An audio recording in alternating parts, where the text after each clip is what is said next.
Mes chers collègues, le temps presse. L'Empire intensifie ses attaques contre nos bases et nous avons beaucoup de difficultés à aller au secours de nos rescapés. On doit admettre qu'on a énormément de mal à s'organiser et c'est pour ça que le Haut Conseil de la Résistance nous a demandé de développer un système informatisé qui va permettre de constituer des flottes de sauvetage. Donc pour ce faire, on va devoir utiliser un système existant qui s'appelle SWAPI, qui est notre référentiel de vaisseaux à notre disposition. Ce référentiel nous donne tout un tas de caractéristiques sur nos vaisseaux, dont notamment la quantité de passagers qu'ils peuvent transporter. Donc en admettant ici qu'on a 5 rescapés, là, à gauche, à aller secourir, il va falloir qu'on développe un système qui, à partir de notre référentiel SWAPI, va extraire des vaisseaux qui ont de la capacité de transport, parce que les X-Wing, par exemple, ici, ne peuvent transporter que le pilote, donc ça ne va pas nous aider pour une flotte de sauvetage. Et on va devoir sélectionner parmi ces vaisseaux un certain nombre de vaisseaux, de telle façon à ce qu'on puisse avoir assez de place pour accueillir tout le monde, et en limitant le nombre de vaisseaux qui vont participer à la flotte. Donc là, par exemple, le Faucon Millennium, il y a 6 places, donc il est amplement suffisant pour accueillir tout le monde et effectuer la mission de sauvetage. Donc comme je l'ai dit, le temps presse, il va falloir qu'on se lance tout de suite dans l'implémentation de ce système, et donc il va falloir qu'on se mette d'accord sur l'architecture qu'on va utiliser pour le faire tout de suite. Alors je vous propose d'utiliser un truc que vous connaissez sûrement tous et toutes. Ça parle à tout le monde, ça? Est-ce qu'il y a des gens qui ne connaissent pas ce type d'architecture? Non? Ça, c'est l'architecture N-tiers. Est-ce qu'il y a des gens qui utilisent ça en production? Les autres, vous faites quoi? Non? Qu'est-ce que vous faites? Vous avez le droit, hein? Pas d'architecture? C'est possible aussi. Non, tout le monde est OK pour aller avec ça en prod? Oui, non? Oui! Eh ben non! C'est pour savoir si parmi vous, il n'y avait pas des infiltrés de l'Empire, parce qu'effectivement, cette architecture, même si elle peut être très utile, en fait, a un tas de problèmes. Pourquoi? On va le voir tout de suite. La première question que j'aimerais vous poser, c'est où se trouve la logique métier dans ce type d'architecture? Partout. Est-ce qu'il y a des gens qui ne sont pas d'accord avec ça? Elle est où? Dans le service. Ça, c'est la théorie. Partout. Pourquoi? Alors, on va quand même argumenter, on va aller voir du code. On va aller prendre un projet open source qui est un réseau social musical qui tourne en prod, qui s'appelle OpenWide, qui a été développé par un collègue, avec son code dégueulasse, là. Ouais, j'ai le droit, on a fait un live code dessus pour le transformer en archi-exa de 3 heures, si ça vous intéresse, mais c'est pas ce qu'on va faire aujourd'hui. Là, par exemple, on est dans la base de données. Donc, vous voyez, il y a un truc qui permet de requêter MongoDB. Il y a une callback process user. Qu'est-ce qu'elle fait? Process user pref. Et là-dedans, elle rajoute des préférences par défaut aux utilisateurs. Donc ça, c'est la logique métier. Mais si vous voulez le tester, vous avez besoin de MongoDB. Donc, est-ce que c'est vraiment un MongoDB de rajouter à la volée quand il n'y a pas les préférences utilisateurs? Pas vraiment. Et donc là, en fait, on a couplé la logique métier avec la persistance. Pourquoi? Parce qu'en fait, cette architecture-là, N-tiers, où on a une couche contrôleur qui dépend d'une couche service et une couche de persistance, elle est dite aussi de waterfall, en cascade, parce que le haut dépend du bas. Et ce qui fait que comme il n'y a pas d'isolation forte entre chacune des couches, on va avoir des responsabilités qui vont se trouver à liquer partout, avec la force des choses. Un autre exemple, on pourrait croire que les considérations de alors, il y en a pardon, j'ai oublié de vous dire un truc, c'est que les ingénieurs les plus perfides, ils vont même pas mettre ça, la logique métier là-dedans, ils vont mettre ça dans un truc qui s'appelle les procédures stockées. Moi, là, en ce moment, je bosse sur des legacy avec 20 000 procédures stockées.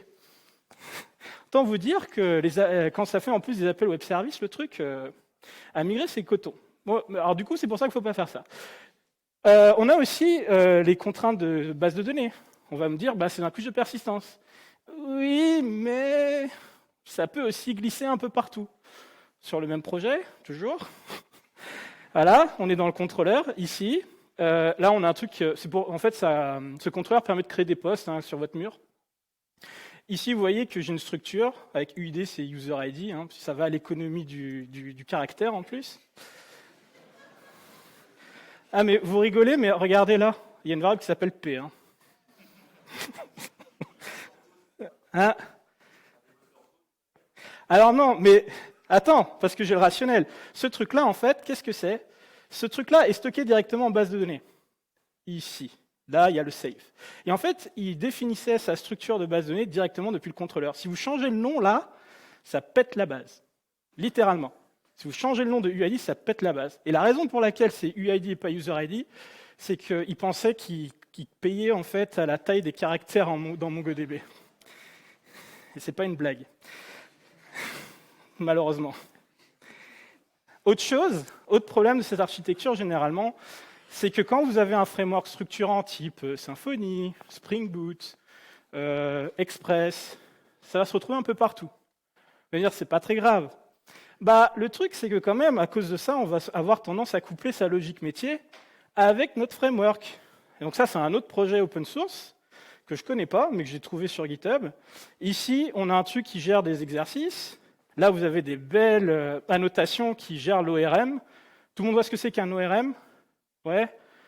Un ORM, donc ça permet de serialiser dans la base de données.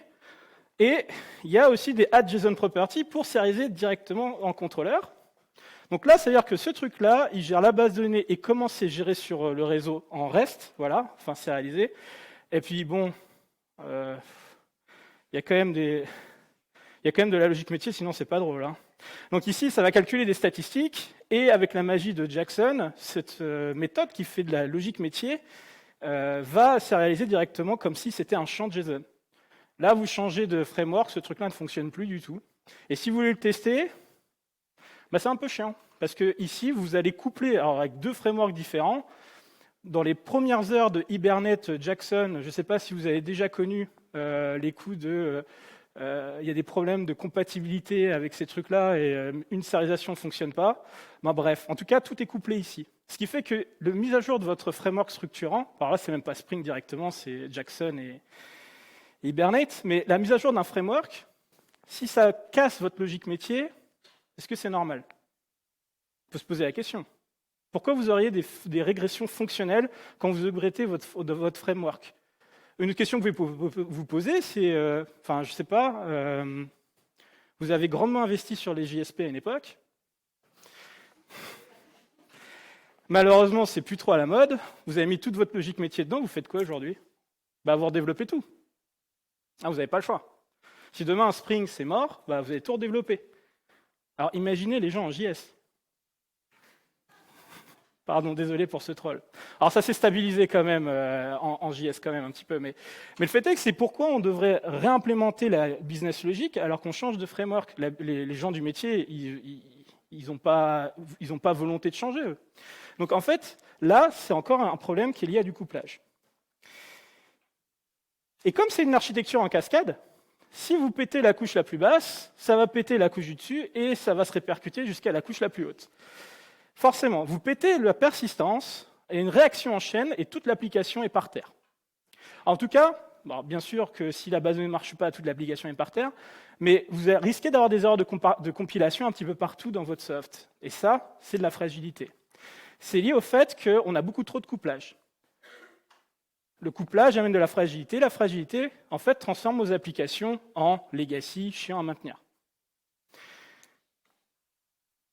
Ça, c'est lié au fait qu'on a du mal à comprendre, généralement dans le logiciel, les différentes formes de complexité qui existent, parce qu'on a souvent l'impression que c'est purement technique. On se dit, la complexité du logiciel, c'est de savoir bien maîtriser mon langage, bien maîtriser les frameworks, connaître le dernier framework à la mode. Alors, c'est pas inutile, mais il n'y a pas que ça. En fait, il y a trois formes de complexité. Là, ce que je vais vous raconter, ça a été, si je ne dis pas de bêtises, rethéorisé par Arnaud Lemaire. Et en fait, il y a la complexité essentielle, c'est votre logique métier. C'est la raison d'être de votre logiciel. Parce qu'on n'écrit pas du code pour pisser du code, c'est souvent pour répondre à un besoin métier. Là, ici, ce qu'on veut constituer, c'est une application qui va créer une flotte pour aller faire des sauvetages. La logique métier, vous ne pouvez pas donner ça à un utilisateur ou une utilisatrice. C'est de l'algo quelque part. Donc il va bien falloir développer un front-end, exposer cette logique sur le réseau avec des contrôleurs, implémenter une persistance. Et ça, c'est toute la technique dont vous ne pouvez pas vous passer, c'est la complexité obligatoire. Et la dernière forme de complexité, c'est l'accidentelle, celle qui est inutile et coûteuse, que souvent les gens appellent improprement la dette technique. C'est pas vraiment la dette technique. La dette technique, c'est pas forcément un mal. Mais quand elle est mal gérée, ça devient la complexité accidentelle, et ça crée de l'entropie dans vos logiciels, ce qui va les rendre difficiles à maintenir. Il y a plein de raisons pour lesquelles on a de la complexité accidentelle. Ça peut être de l'over-engineering, plein de choses, mais aujourd'hui, on va avoir une forme toute particulière qui est liée au couplage. Le couplage. Est-ce que vous voyez tous ce qu'est le couplage? Est-ce qu'il y a des gens qui ne voient pas ce que c'est le couplage? Non? Le couplage, c'est le fait qu'il y a des choses qui sont très mêlées ensemble de telle manière à ce qu'on ait du mal à les dissocier. Typiquement, c'est ce qui s'est passé tout à l'heure avec la base de données qui faisait de la logique métier. Et une équation du couplage assez simple dit que si vous mélangez la complexité essentielle et la complexité obligatoire, vous avez la complexité accidentelle au carré. Alors, ce n'est pas vrai qu'entre ces deux formes de complexité, c'est aussi avec les responsabilités de votre logiciel. Si vous mêlez en fait des responsabilités de base de données dans votre contrôleur, vous créez de l'accidentel. Parce que pour tester en fait unitairement votre contrôleur, vous avez besoin d'une base de données. Pour tester la logique métier, vous ne pouvez plus faire de test unitaire, il vous faut une base de données.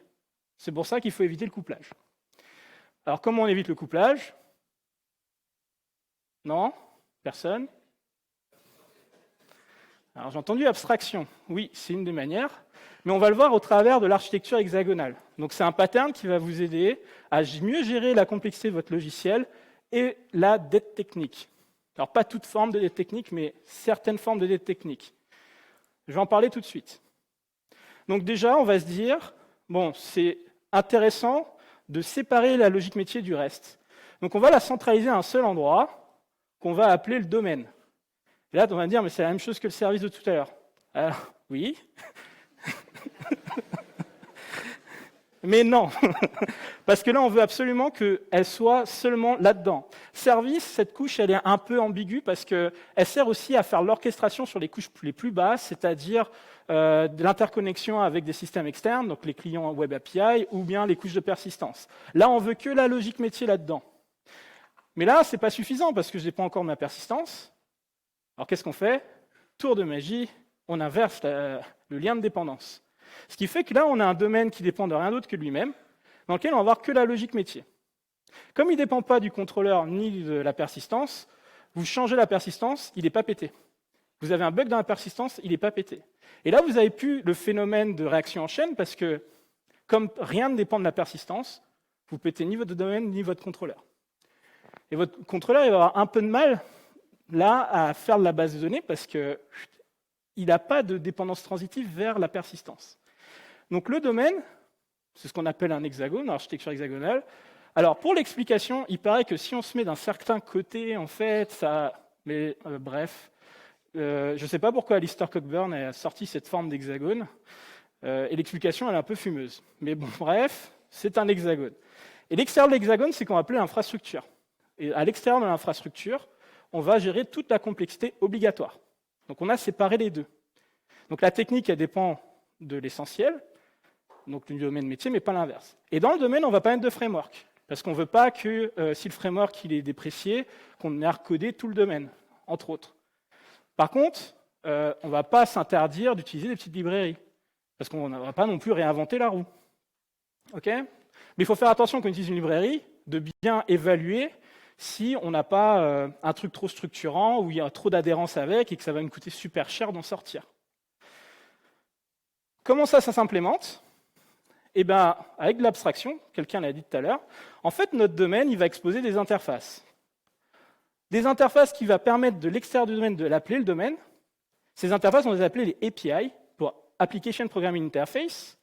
C'est le sens premier des API. Je sais que maintenant, quand on dit API, les gens pensent à Web API, mais API, c'est aussi pour appeler en fait, des librairies, pour appeler du code.